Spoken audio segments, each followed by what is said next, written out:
আমাদের চ্যানেলটি সাবস্ক্রাইব করুন এবং বেল আইকন টিপুন। হ্যালো ফ্রেন্ডস, মিনিম্যান্টিক্সে আপনাদেরকে স্বাগতম। তো আজ আমরা জানবো এক্সেলের ইন্টারফেস সম্বন্ধে। এক্সেল শিখতে হলে আমাদের এক্সেলের ইন্টারফেস সম্বন্ধে অবশ্যই জানা প্রয়োজন। তো চলুন কথা না বাড়িয়ে শুরু করা যাক। তো প্রথমে আমি এক্সেলটি ওপেন করে নিলাম। এক্সেল ওপেন করা মাত্রই আমরা দেখতে পাচ্ছি এক্সেলের বাঁ পাশে আমার যে এক্সেলের ফাইলগুলো আছে সেই ফাইলগুলো এখানে শো করছে। এগুলো হলো এক্সেলের রিসেন্ট ফাইল, যেই রিসেন্ট ফাইলগুলিতে আমি কাজ করেছি। ঠিক তার ডান পাশে এখানে সার্চ অপশন আছে।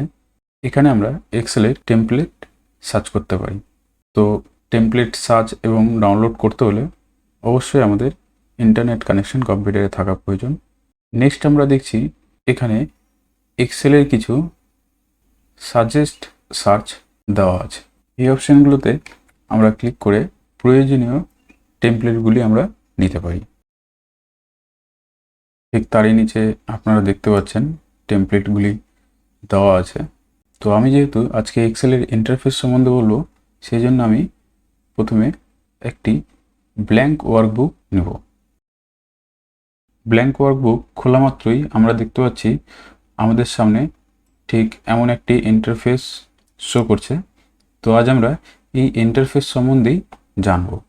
তো সবার উপরে আমরা দেখতে পাচ্ছি এখানে কিছু অপশন দেওয়া আছে।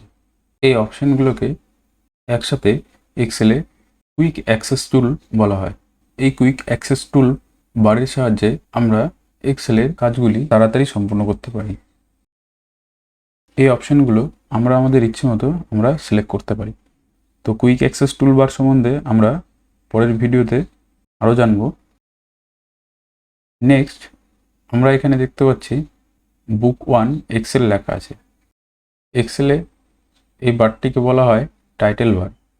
আমরা এক্সেল ফাইলটি যে নামে সেভ করে থাকব সেই নামটি এখানে শো করবে। টাইটেল বারের পাশে এখানে সাইন ইন অপশন দেওয়া আছে, যেখান থেকে আমরা মাইক্রোসফট অ্যাকাউন্টটি সাইন ইন এবং সাইন আউট করতে পারি। নেক্সট এখানে দেওয়া আছে রিবন ডিসপ্লে অপশন, যার সাহায্যে আমরা auto hide ribbon, show tab এবং show tab and commands set করতে পারি। যেমন আমি যদি অটো হাইট রিবনে ক্লিক করি, তাহলে এখানে যে রিবনগুলি ছিল সেই রিবনগুলো কিন্তু হাইড হয়ে যাবে। শো ট্যাবে ক্লিক করলে এখানে শুধুমাত্র ট্যাবগুলি শো করবে এবং শো ট্যাব অ্যান্ড কমান্ডসে ক্লিক করলে আমার ট্যাবস এবং রিবনগুলি শো করবে। নেক্সট আমরা দেখতে পাচ্ছি এখানে মিনিমাইজ, ম্যাক্সিমাইজ এবং ক্লোজ অপশন দেওয়া আছে। তো আশা করছি আপনারা সবাই এই তিনটে অপশান সম্বন্ধে অবশ্যই জেনে থাকবেন। না জানা থাকলে ক্লিক করে দেখুন, বুঝে যাবেন। নেক্সট আমরা দেখছি এখানে এক্সেলের কিছু অপশন বা মেনু দেওয়া আছে। এগুলোকে বলা হয় এক্সেলের ট্যাব বার বা মেনু বার। এই ট্যাবগুলি বা মেনুগুলির আলাদা আলাদা অপশন আছে, সেই অপশনগুলিকে বলা হয় রিবন বার। ঠিক এর নিচে যে অপশনগুলি দেখছি এই অপশনটাকেই বলা হয় রিবন বার। তো পরের ভিডিওগুলিতে আমরা অবশ্যই আলাদা আলাদা ট্যাব এবং রিবন বারের অপশনগুলি সম্বন্ধে জানব।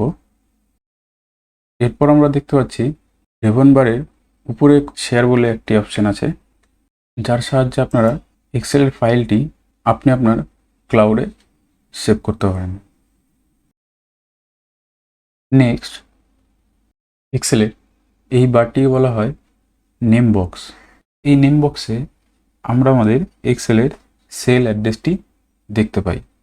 যেমন আপনারা এখানে দেখতে পাচ্ছেন এখানে A1 নাম শো করছে। আমি যদি কার্সারটি এখানে রাখি, দেখুন এখানে B2 নাম শো করছে। এগুলো হলো এক্সেলের সেল অ্যাড্রেস বা সেলের নাম। আপনারা এখানে একটু ভালো করে দেখুন, বুঝতে পারবেন এই সেলগুলি তৈরি হয় এক একটি কলাম এবং র দিয়ে। আমরা উপরে যে সারিগুলি দেখছি A B C D E F G করে, এই এক একটি সারিগুলোকে বলা হয় কলাম। যেমন এটি এ কলাম, এটি বি কলাম, এটা সি কলাম, এটা ডি কলাম। আর ঠিক তারই নিচে পাশে আমরা দেখতে পাচ্ছি 1 2 3 করে নাম্বার দেওয়া আছে। এগুলো হলো এক একটি র। কলাম এবং র মিলিত হয়ে তৈরি হয়েছে এক একটি সেল। যেমন আমি যদি এই বক্সটিতে ক্লিক করি তাহলে দেখুন আমার এখানে H10 শো করছে।